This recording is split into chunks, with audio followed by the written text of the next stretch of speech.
ये है भारत का प्रसिद्ध नगर इलाहाबाद।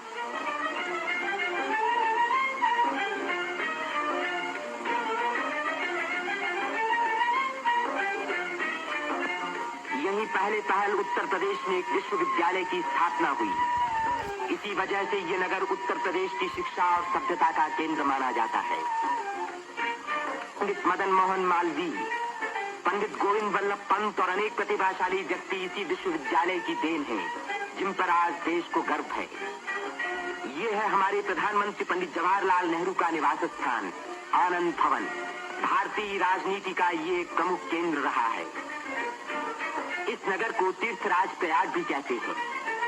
यहीं गंगा और जमुना का संगम है। इसी संगम में गुप्त सरस्वती नदी भी आकर मिलती है। इसीलिए इस स्थान को त्रिवेणी संगम कहा जाता है।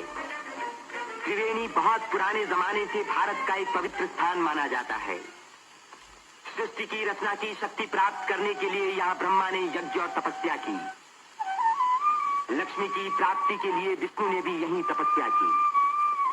यहीं स्नान करके भगवान शंकर ने त्रिपुर राक्षस के वध करने की शक्ति प्राप्त की और यहाँ महात्मा बुद्ध ने संसार को सत्य का संदेश भी सुनाया।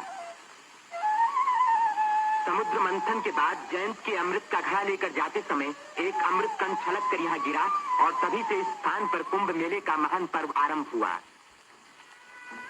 इस वर्ष भारत का सबसे बड़ा कुंभ मेला इसी स्थान पर हुआ। इस मेले में लगभग 1 करोड़ व्यक्ति त्रिवेणी में स्नान करने के लिए आए।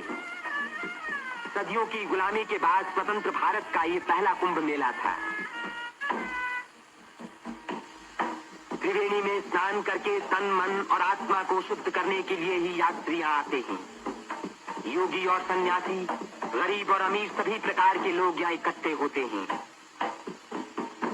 कुंभ मेले के मौके पर देश के नर नारी एक दूसरे के धार्मिक विचारों से परिचित होते हैं। धार्मिक संस्थाएं योगी और सन्यासी यौगिक क्रियाओं को दिखाते हैं।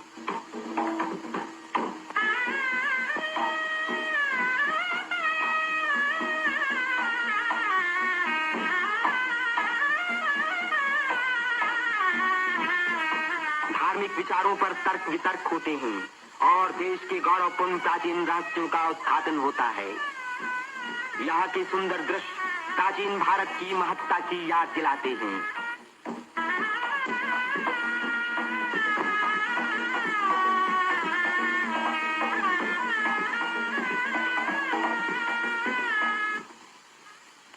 मेले के धार्मिक रूप के अलावा उसके दूसरे दृश्यों में सुंदरता और स्वतंत्रता का रंग चमक रहा था। रंग बिरंगी चूड़ियां, देवी देवताओं की मनमोहिनी मूर्तियां,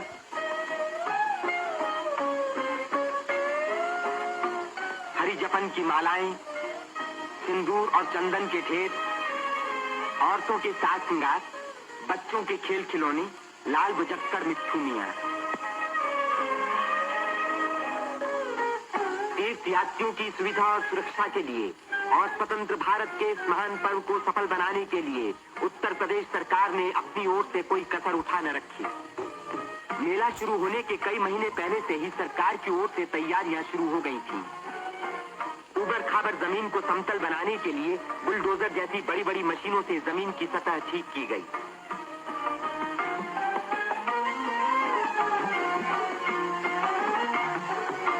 गंगा जी ने अपना किनारा 15 से 30 फुट गहरा काट दिया था, जिसके कारण यहाँ स्नान करना असंभव था। बुलडोजरों ने इन किनारों को सपाट बनाया, जिससे तीर्थयात्री यहाँ सकुशल स्नान कर सके।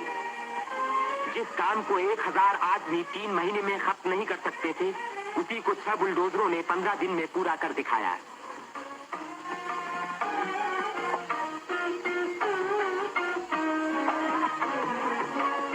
फौजी इंजीनियरों ने सड़कों पर बिछी रेलवे लाइनों के ऊपर पुल बनाने में बड़ी मदद की।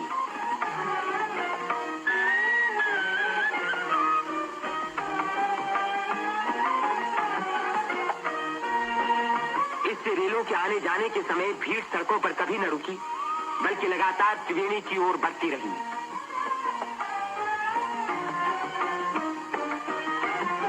जगह की कमी के कारण ज्यादा लोगों के रहने का इंतजाम गंगा के पूर्वी तट पर झूसी की ओर किया गया। वहां से शेष मेले तक आने के लिए भारतीय सैनिकों और उत्तर प्रदेश सरकार के सार्वजनिक निर्माण विभाग ने पीपों के 6 पुल बनाए। कुंभ मेले के इतिहास में ये पहला मौका था जबकि यहाँ बिजली लगी। 1000 बिजली के खंभे लगाए गए, जिनके लिए 160 मील से अधिक लंबी तार लाइन इस्तेमाल हुई।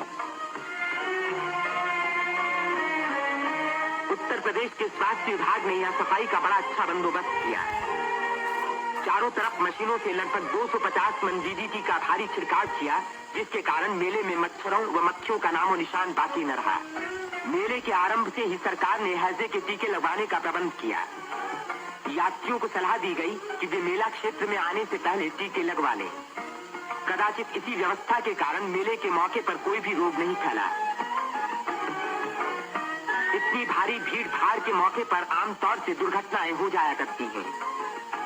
इन दुर्घटनाओं का सामना करने के लिए उत्तर प्रदेश सरकार ने चिकित्सा एवं स्वास्थ्य विभाग की एम्बुलेंस गाड़ियों से घायल और बीमार यात्रियों को तुरंत अस्पताल पहुंचाने का पूरा प्रबंध किया। 9 अस्थायी अस्पताल डेरों में खोले गए, जिनमें 228 रोगियों को रखने का इंतजाम था। गरीब रोगियों को खाना मुफ्त में दिया गया। राशनिंग विभाग ने यात्रियों की सुविधा के लिए यह आटा, शक्कर, मिट्टी का तेल और अन्य जरूरी सामान का भारी स्टॉक जमा किया, जिससे इन चीजों की कीमतें न बढ़ पाएं। इसी प्रबंध के कारण हर व्यक्ति को सस्ते मूल्य पर अपनी इच्छा का खाना मिल सका।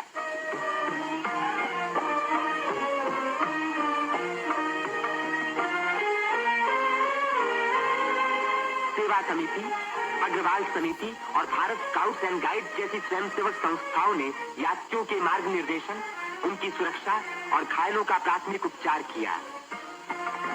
पुलिस यात्रियों के संचालन का कार्य करती रही।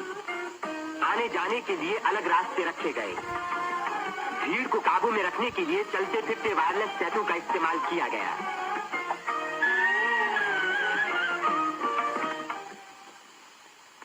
भूले भटके लोगों को खोज निकालने और उनको उनके घर वालों तक पहुंचाने का खास इंतजाम किया गया।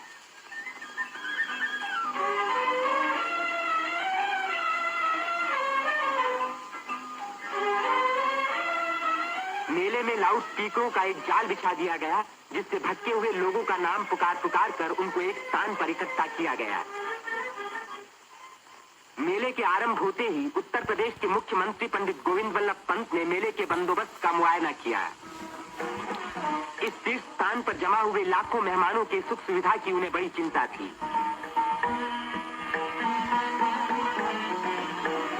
उन्होंने नाव पर सवार होकर घाटों का निरीक्षण किया।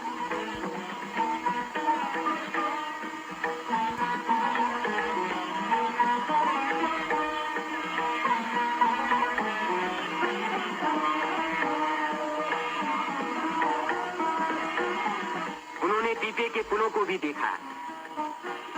ये अखाड़ा जो ऐसे ही एक पुल को पार कर रहा है, पुल की मजबूती का सबूत है।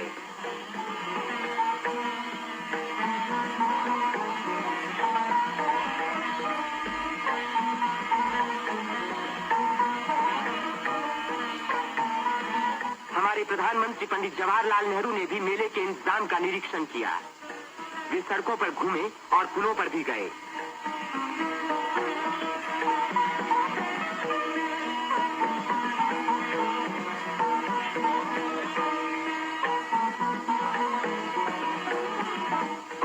स्थानों को भी देखा भाला।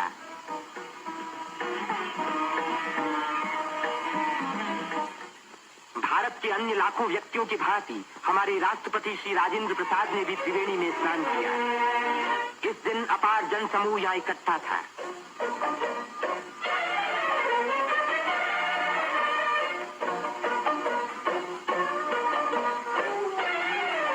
हर घाट पर लोगों की भीड़ स्नान कर रही थी। उसमें नया जोश था और नई उम्मीदें थीं।